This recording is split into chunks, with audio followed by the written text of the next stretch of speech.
So let's go now a bit deeper into Webots in particular. So as this list says, which this is from the tutorial, so I actually, if you have the time, I recommend you go to Webots, and in the top right, you can see the user guide of the documentation. And if you go through that stuff and it interests you, you will get a lot of knowledge. Otherwise, you can follow this video. So let's see, I'm going to start the highlight, the point. Yeah, so a Webot simulation like the one you saw in the demonstration with the robots moving and all that is composed of the following items. First one, a Webot's world file, WBT, that defines one or several robots and the environment. And the BWT file sometimes depends on external prototypes and textures.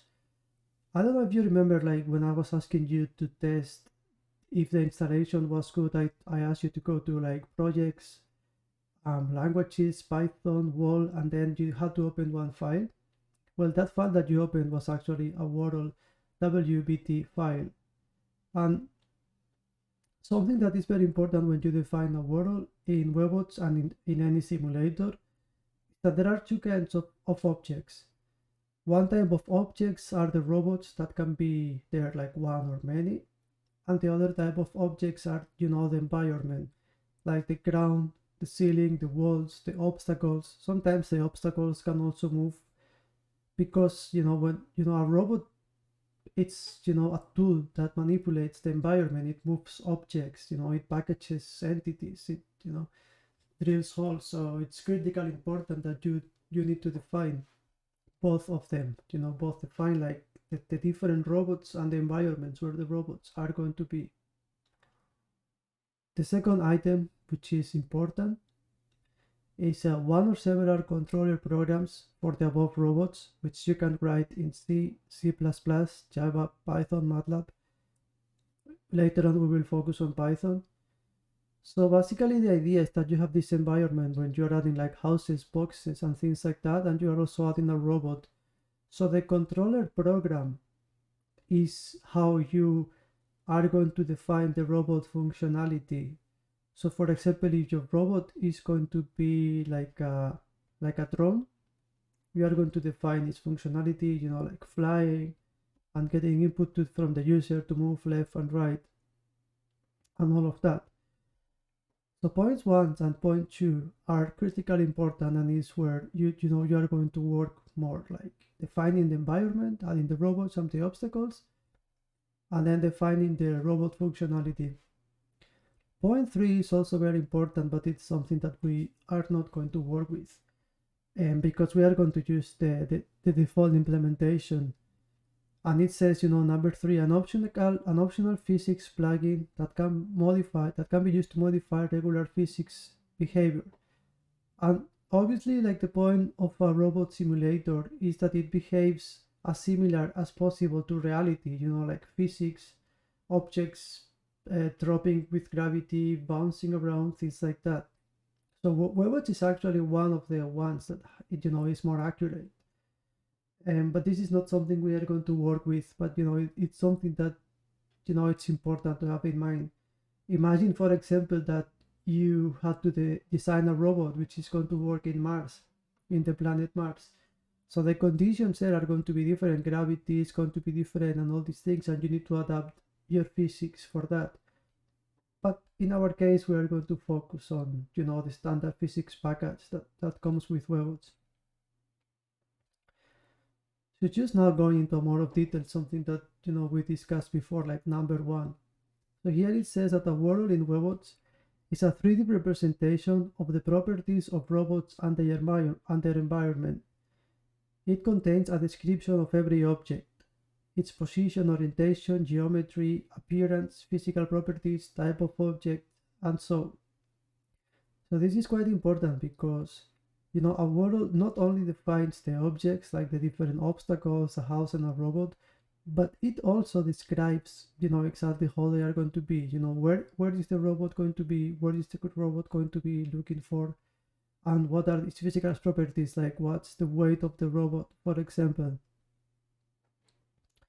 And then it also says that worlds are organized as hierarchical structures where objects can contain other objects.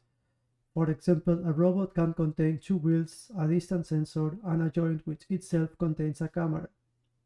So, if you remember from the previous lecture, when we speak about industrial robots, basically we are speaking about two connected entities. One of them is the manipulator, which is, the thing that is moving around X, Y, Z, and the other thing is the tool.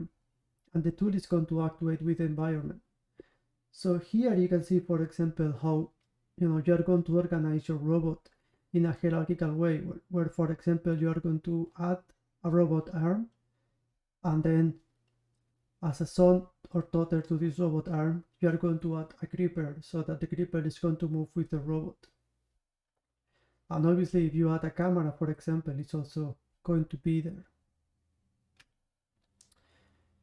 So just going into a bit more of detail about a controller. So a controller is a computer program that controls a robot specified in a world file, and then they can be written in different programming languages. And then here it says, when a simulation starts, Webot launches the specific controller each as a separate process, and it associates the controller processes with the simulated robots. And then here it says that several robots can use the same controller. However, a robot can only have one controller. So you can make a programming script which is going to define how a drone is going to fly. And then if your environment has 7 drones, each of them can use this script and they are going to be independent. But then, a robot can only have one script. So, if your drone is having the script that explains how is it going to fly, that's it. You cannot then add some other script that is going to define, how to do somewhere else. But the main idea is that to understand that in Webots, a controller is a computer program that defines, how the robot is going to behave. And this is going to be the very last bit of this section.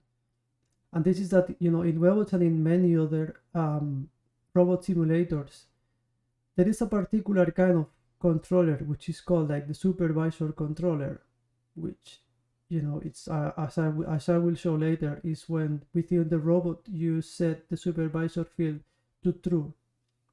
And this is the key. It can execute operations that can normally only be carried out by a human operator and not by a real robot. And it also has access to privileged operations, such as, moving the robot to random positions, making a video capture of the simulation and things like that. So if you think about the robots, the controller is going to define what the robot is going to do. But then you very often are going to have like a supervisor controller, which you can imagine is going to be the human in the scene, moving the robots around. So imagine again about the drone environment. We have this like drone flying around, and then it goes to the ground and it stops. So then probably a person would go there, pick the drone and put it back on the starting position. So this kind of behavior, it's, we can do this kind of behavior with a supervisor controller, because the controller in the robot is only going to do robot stuff. And if we want to do other stuff like starting a robot, stopping a robot, or moving it around, then we need this kind of different supervisor, this kind of different controller, which is called the supervisor controller. Yeah, I hope you understand the distinction between, a robot controller and a supervisor controller.